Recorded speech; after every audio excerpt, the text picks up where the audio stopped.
여러분 반갑습니다. 오늘은 HD 현대와 페놀 방류 사건, 그리고 정몽준, 정기선, 정예선 부자라는 제목으로 말씀을 올리겠습니다. 자, 페놀 방류 사건이 또 터졌습니다. 페놀 하면 인체에 엄청나게 유해한 그런 사실상 폐수라고 볼 수가 있죠. 1991년도에 오비맥주를 만들던 두산그룹, 그 자회사인 두산전자에서 페놀을 낙동강에 방류했다가 우리나라가 전체적으로 발칵 뒤집힌 적이 있습니다. 자, 낙동강은 대구 경북 사람들이 식수로 쓰는 곳 아닙니까? 이 낙동강 식수에다가 페놀을 몰래 방류했다가 이게 문제가 된 것입니다. 당시 KBS 대구지국의 유희림이라는 기자가, 이 기자가 특종 보도를 하는 바람에 사건이 문제화됐는데요. 그 유희림 기자는 지금 어떤 이 방송관계 단체에 지금 장을 맡고 있기도 하죠. 어쨌든 페놀 사건으로 두산그룹은 엄청난 진통을 겪었습니다. 당시에 사장, 회장 이 사과를 한 것은 물론이고 또 보상도 하고 급기야는 회사를 업종을 완전히 바꾸는 쪽으로까지 전신을 할 수밖에 없었죠. 왜냐하면 소비자 불매운동, 현대 두산 제품을 쓰지 않겠다, 오비맥주를 먹지 않겠다, 이렇게 얘기가 나오는 바람에 영업을 해가기가 굉장히 어려운 것, 일반 국민들을 상대로 한 영업에 큰 타격을 받은 것입니다. 그래서 두산그룹은 이제 고육지책으로 산업 변화에 적응한다라는 그런 목적과 함께 지금 중공업 쪽으로 완전히 업종을 전신을 한 거죠. 두산인프라코아 또는 두산중공업 등으로 회사를 완전히 바꾸게 됐습니다. 특히 두산하면 오비맥주로 유명한데 그 오비맥주도 외국계 자본에 매각을 해서 지금 오비맥주는 더 이상 토종 한국산 맥주다, 한국인 소유의 맥주다라고 볼 수가 없게 됐죠. 자, 그런 트라우마, 그리고 지금 그 페놀 사건의 후유증이 아직도 대구 경북 지역에서는 완전히 가시지가 않았습니다. 그런데 이런 국민적 참사를 몰고 왔던 페놀 사건이 또 터졌다. 그것도 HD 현대그룹에서 터졌다. 정말 충격적입니다. 자, 이 사건이 시민단체의 고발로 시작이 됐는데요. 초기만 하더라도 HD 현대 측, 그러니까 그 HD 현대의 핵심 자회사인 현대오일뱅크 측에서는 과장됐다, 큰 피해가 없다, 처벌이 억울하다 등의 어떤 호소를 했습니다만 1심 법원은 아주 죄질이 나쁘다 그러면서 현대 오일뱅크 관계자들에게 실형 유죄 판결을 내기에 이르렀습니다. 물론 앞으로 2심, 3심도 남아있기 때문에 최종적으로 어떻게 될지는 좀 더 두고 봐야 되겠습니다만 어쨌든 1심 판결에서 유죄 판결을 받았다. 이것은 현대 오일뱅크의 페놀 방류가 법정에 의해서 일단 사실로 받아들여진 것이다. 그렇게 볼 수가 있고요. 특히 판결문 내용을 보면, 자, 이 현대 오일뱅크는 충분한 자금 여력을 가지고 있으면서도 그 페놀 방류할 때 폐수 처리 장치를 하지 않았다는 점이 주목이 됩니다. 그 다음에 두 번째는 조직적으로 한 증거가 발견이 되고 있다.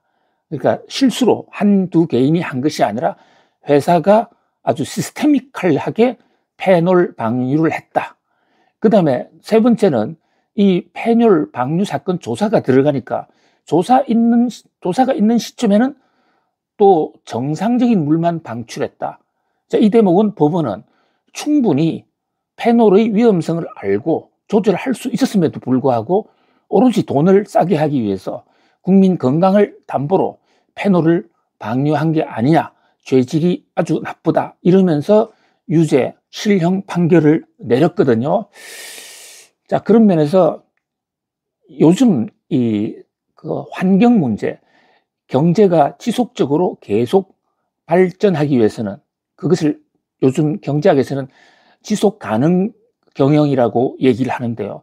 그러기 위해서는 이 산업이 유해한 폐수를 처리해서 그 동네의 원성을 사지 않는, 국민 건강에 피해를 끼치지 않는, 한 걸음 더 나아가서는 오히려 자연 환경을 보호해주는 그런 역할이 굉장히 중요합니다. 1991년 두산전자의 낙동강 패널 사건이 터졌을 때만 하더라도요, 그때만 하더라도 우리가 이런 그 SEG라든지 또는 환경 문제에 대해서 그렇게 사회적으로 각성이 되어 있지 않을 때였습니다. 그런데 지금은 우리나라뿐만이 아니고요, 환경을 망치는 회사, 뭐 탄소만 배출해도 그것은 지구를 죽이는 회사다, 그래서 국제사회에서 금융 조달이 잘 안 되고 사악한 기업의 리스트에 올라가는 지금 그런 상황이거든요. 그런데 한국의 대표적인 기업이라는 HD 현대그룹에서 이런 일이 자행이 됐다, 그것도 조직적이고 악의적으로 작용이 됐다라는 이 법원 판결, 물론 현대중공업 측에서는 또 현대오일뱅크 측에서는 과장됐다, 억울하다라고 얘기를 하고 있습니다.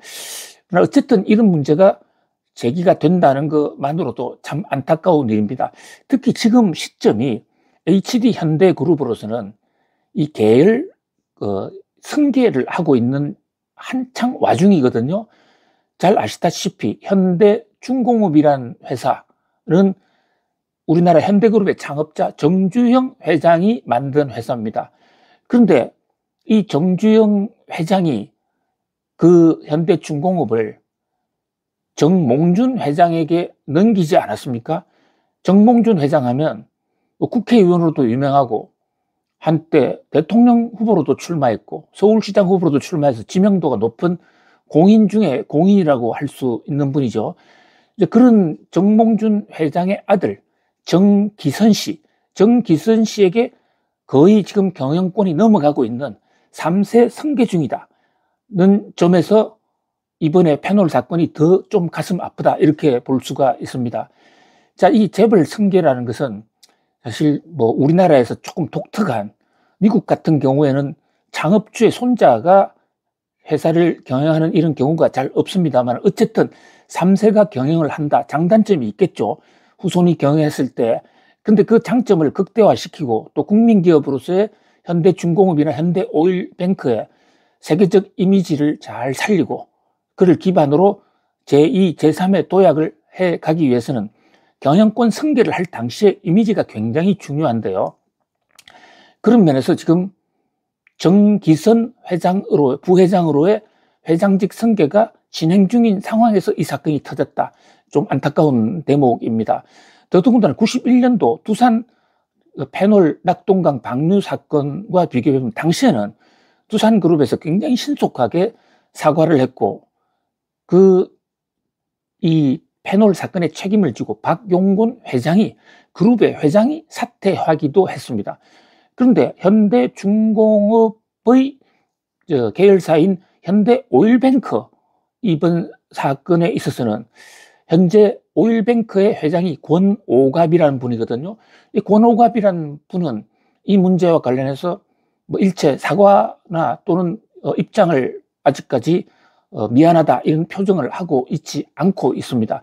뿐만 아니라 지금 명예회장이 사실상 오너인데 대주주 정몽준 회장도 뭐 최근 정몽준 회장의 모교인 잔스 홉킨스에 100억 달러를 기증했다라는 보도, 뭐 모교에 기증하는 거 나름대로 의미가 있을 수 있습니다. 그러나 뭐 이런 뉴스를 들을 때 그 서산 지역의 대산단지의 패널 사건 피해자들 입장에서는 그 돈의 일부라도 피해 복구하는 데 좀 썼더라면 이런 어떤 바람이 있을 수 있는 것이죠. 정몽준 회장 역시 이 사태와 관련해서 아무런 입장도 밝히고 있지 않습니다. 정기선 현재 부회장도 마찬가지죠. 물론 정기선 부회장이 구체적으로 이 패널 방류 사건에 가담했다거나 구체적이 잘못했다거나 하는 그런 정좌는 없습니다. 그렇기 때문에 오히려 더 3세 경영으로서의 승계를 해나가는 데서 그동안의 어떤 회사의 일탈 또 잘못, 뭐 실수일 수도 있죠. 그런 실수를 반성을 하고 다시는 이런 일이 없겠다. 발전적으로 국민과 함께하는 기업으로 성화 발전해 나가겠다는 그런 어떤 이미지의 성명을 보여주는 것이 더 낫지 않았겠느냐. 가뜩이나 지금 현대 중공업 그룹, 그러니까 정몽준 회장에게는 아들이 2명 있는데요. 그 첫 번째 아들이 지금 말씀드린 정기선 부회장이고 또 한 명의 아들이 정예선입니다. 이 정예선 씨는 정몽준 회장이 공인으로서 선거에 출마했을 때 우리나라 국민성이 좀 이상하다라는 이런 폄하 발언을 해서 당시에 난리가 한번 났던 적도 있죠. 그 사건 다시 건들고 싶지는 않은데요. 사람은 실수를 할 수 있고 또 잘못도 할 수 있습니다. 그러나 이런 잘못이 있을 때 진정으로 깨닫고 재발의 방지를 약속하고 이를 계기로 주위 사람들과 화합을 해 나간다면 위기가 오히려 기회도 될 수 있다. 그런 점에서 페놀 방류 사건을 지금 접하고 있는 현대오일뱅크와 그 모기업 현대에 보다 또 적극적이고 전향적인 조처가 필요하지 않을까 이런 생각을 해봅니다. 자, 감사합니다. 다음에 뵙겠습니다.